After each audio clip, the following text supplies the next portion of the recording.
Sony Computer Entertainment America presents a Universal Interactive Studios production. A game created and developed by Naughty Dog.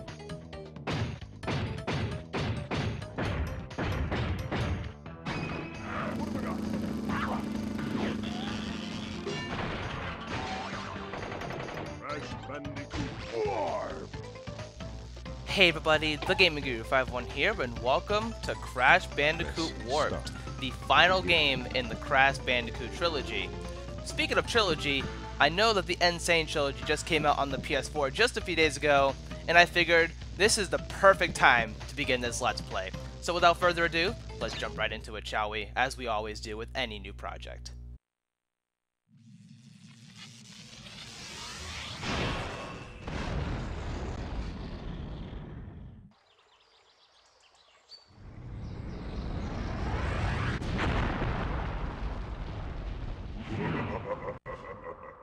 Free at last.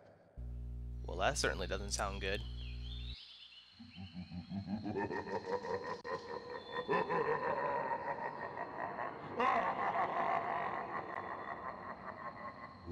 Uka is free? No, it cannot be. Evil, great evil has come.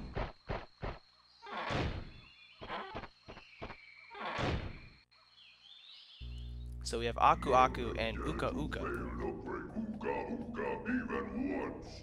But you, Cortex, you have failed me twice.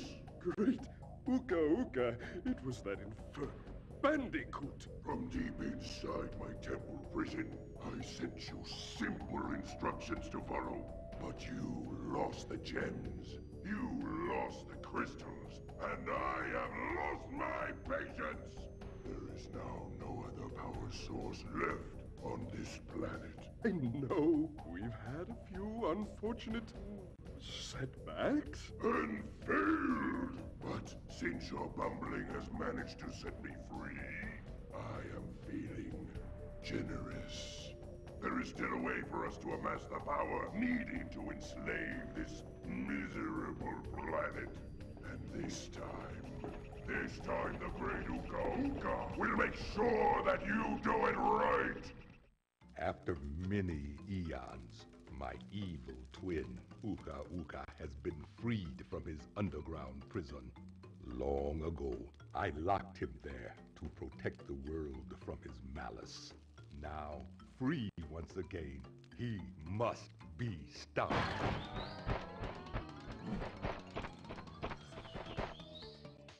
Children, Uka and Cortex plan to use this time-twisting machine to gather crystals that lay scattered across time. I have brought you here to recover the crystals before they do so. To open the time portal, simply stand on a button and then jump into the portal. Good luck. Alright, so looks like we got a bunch of information right off the bat. So basically Uka got summoned back to the planet by Cortex, and with their powers they're going to do some bad stuff if we don't stop them. So now our overworld's a little bit different from Crash 2. We have 5 levels in each world. I believe there's 4 levels per world, or there's 4 worlds total. Actually there's 5 worlds in this one, so that's a lot of levels to go through. So we'll be sure to do them one at a time, and of course we can access any level in any order we want, just like in Crash 2. And as you can see, you can kind of see the level based on the picture over there. So in each level, you're going to get yourself a crystal, a gem, and some new collectibles, which I will go over in just a bit. But of course, let's just go ahead and start with the first level, and I will explain more stuff as we go on. Crash, why must you always muck in my mud? Oh look, I have a mask helping me too. We will find out which one is more powerful soon enough. Yeah, for sure. We will see, but we always know that the good guy always wins in these kind of games. So let's not waste any time. Our objective is still the same as well as in Crash 2. Your objective is to break all the boxes. Sometimes that won't be so simple because there are some boxes that we may not be able to get until we get a color gem, which still exists in this game. And yeah, pretty much same mechanics as in Crash 2. You can run, you can spin with the square button, you can press the L and R buttons to crouch, or I guess it's R1 in this case. Then if you slide pressing R1 and then pressing X at the same time, you can do a nice little hop. Pretty useful mechanic in this game, I should say. Also, these boxes will disappear if you don't break them fast enough, so you might want to break them or else they will be unbreakable. So, at least with this first level, you shouldn't have any troubles breaking all the boxes, just because, well, it's the first stage. I mean, why would you have any problems? And then, let's just go on to our bonus round. This is pretty much the same stuff as we've seen in Crash 1 and Crash 2, but with this game, there's a ton more stuff to worry about for sure, and I love this game so much. I love the Crash trilogy, so if you have not played any of the Crash games before and you really want to experience them for the first time, I highly recommend the Crash Insane trilogy because these games are fantastic. And as you can see, you see a counter for the number of boxes that you need compared to the number of boxes you've already broken on the screen, so that's pretty useful. You can press the triangle button to exit that menu. And it's pretty convenient because in Crash 2 you didn't get that box, that meter that showed you. So if you feel like you're missing a box, chances are you will probably know. So yeah, that's pretty sweet. I don't know if checkpoint boxes actually count as boxes in the stage. I'll have to check on that. Also, these guys are dangerous guys. They will swing their swords and be sad. Also, there's our crystal, as we always try to collect for sure. And yeah, we're pretty much at the end of the stage. All we have to do is break these last two boxes and we'll probably get our gem, right? Yep, sure enough. Let's get the heck out of here. Alright, first level done pretty easily, I should admit. That was a pretty good first level of the stage here. And I need to not be so stupid. But there you go. There's Toad Village completed. Well, for now. Well, not totally. But like I said, there's still one more collectible left to get. And of course, we will show that off at a later point because I feel like it's not necessary to show it off right now because it's the first stage. Anyways, moving on to Under Pressure. Oh boy. We're already starting off with a water stage in the first episode. That is always a bad sign. I am not a big fan of these stages, and I really wish this wasn't involved in the first few stages. But of course, I'm going to do all the levels in order, 1 through 5. I'm not going to skip any stages or anything, just because I don't feel like doing them right now. I will be going through all of them in order. So, yeah, that's fun. Now, like I said, it's very convenient that the Insane Trilogy is coming out, which is the reason why I kind of wanted to start this LP, because I have one more Crash game left to do in the trilogy, and that is Crash 3, and I am sucking. Actually, if it's easier, it might be easier to use the analog, or the D-pad to control Crash in this instance, because I think it's better to use the analog stick to control Crash, but in this case, on the water stages, it might be useful to use the D-pad to control Crash. Okay, let's just keep on moving here. Don't want to miss any boxes as we always do, because that would be bad news bears if we missed any boxes. Yeah. Also, this guy is going to be a pain. You're going to need him to break some boxes, and if he gets destroyed for whatever reason, you will miss out on boxes, because there are boxes hidden behind coral reefs over here, these red things, and you can only break them by this guy. And if you lose him, well, you get the extra hit, but you won't be able to break all the boxes, and that's pretty dangerous. There will be some extra, like, secret entrances that I will be going over. There are some secret entrances and some other bonus levels as well that I will be showing off as well, since it's 100% completion, of course. I mean, it's Crash Bandicoot. Why wouldn't it be 100%? At least with this first water stage, it isn't that difficult, but I'm not a big fan of these levels, and this won't be the last time you go through this level, as we know by the relic. You cannot collect the relic on the first time through a stage. Like I said, I'll go over more of that as we progress, and I know I keep hinting at it, and I'm sorry, but you will know in the later time, maybe not in this episode, but in due time, you will know what I mean. Alright, so you do have that charge attack by pressing the circle button. I'm not a big fan of using that because although I like to be kind of risky in these kind of games, not so much in these stages where I'm trying to get all the boxes, because you never know what can go on. You never know what kind of enemies you will see, and it's a bad time all around. Also, there's the crystal, which is pretty sweet. Oh god, oh god, oh god, please. Oh, if I didn't get that in time, like I said, you would have had an unbreakable box. And there's our gem, and wow, the stage is already over? Dang, man, we are just running right through this game right now, and it's only the first episode. Man, I wonder how many levels I'm going to do per video. I'm thinking 3, but we shall see where things go from here. As we are seeing, we're kind of going through this game pretty darn quick here. But I don't want to go too fast. I kind of want to take my time with this one, just kind of enjoy it, you know, and just have a good time all around. Alright, I guess we'll show off another new mechanic, this time with our sister Coco Bandicoot, which was also in Crash 2. I don't want to keep comparing the two games, but they're pretty darn similar. It takes place right after Crash 2. So, and I love Crash 2. I do. I love all the Crash games, but one is pretty difficult, as you've probably seen in the LP. But anyways, this is Coco stages. You'll be seeing more of these throughout the game, as well as the water stages. You can press, or you can hold the R1 button to gain speed and go fast. And, but in this first time through, which I keep mentioning, I'm not going to really do that because I need to get all the boxes. And also, I don't want to go up there because there are boxes down here. They will pull some tricks on you to try to make you miss boxes. Sometimes you will have to go up and down some of these areas. And I just want to get through this without missing any boxes. I've been doing pretty good so far. I might have to die here if I miss a box, as always. It happens all the time. So, yeah, we'll just see how we do here. Hopefully pretty well.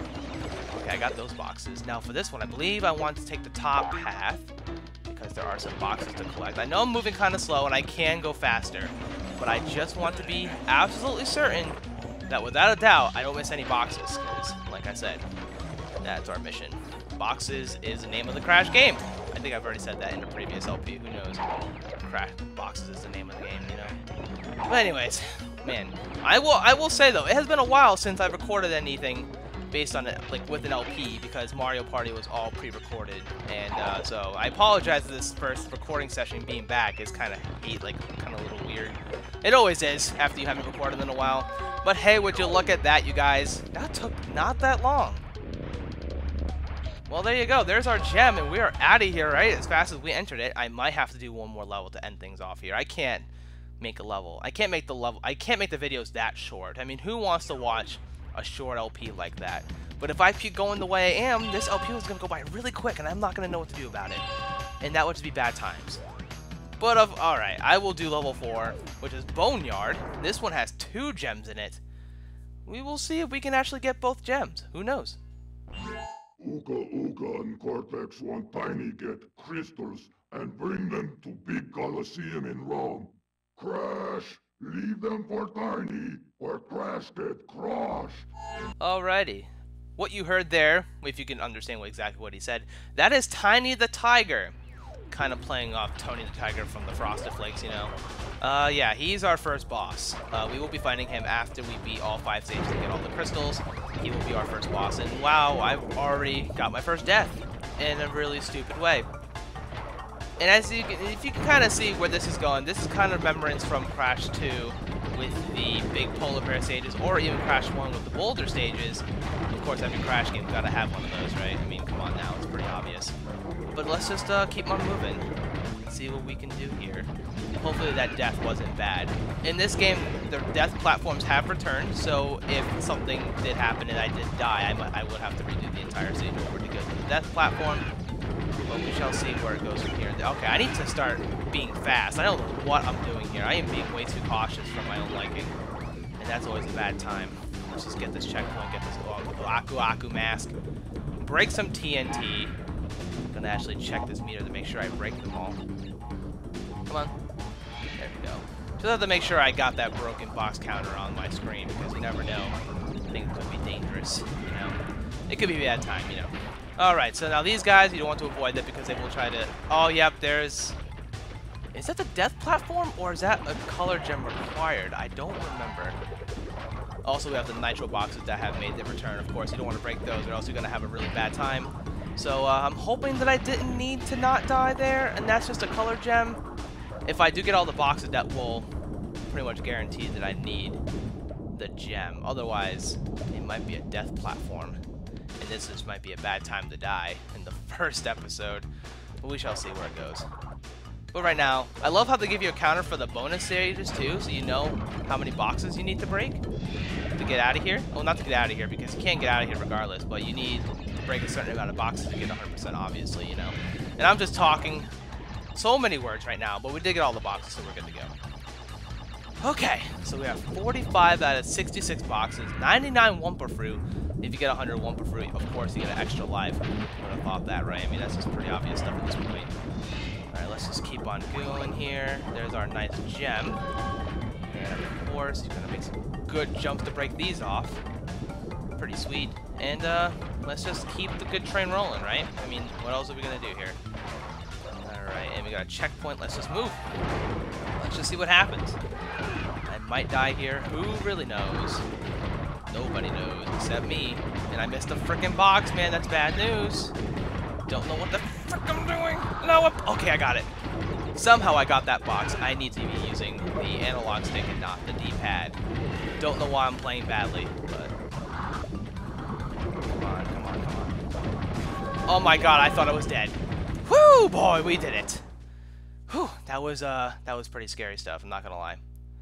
Alrighty, so now what I'm gonna do is I'm gonna go back in the stage, go back to that platform, and see if I either needed a color gem or I need to get...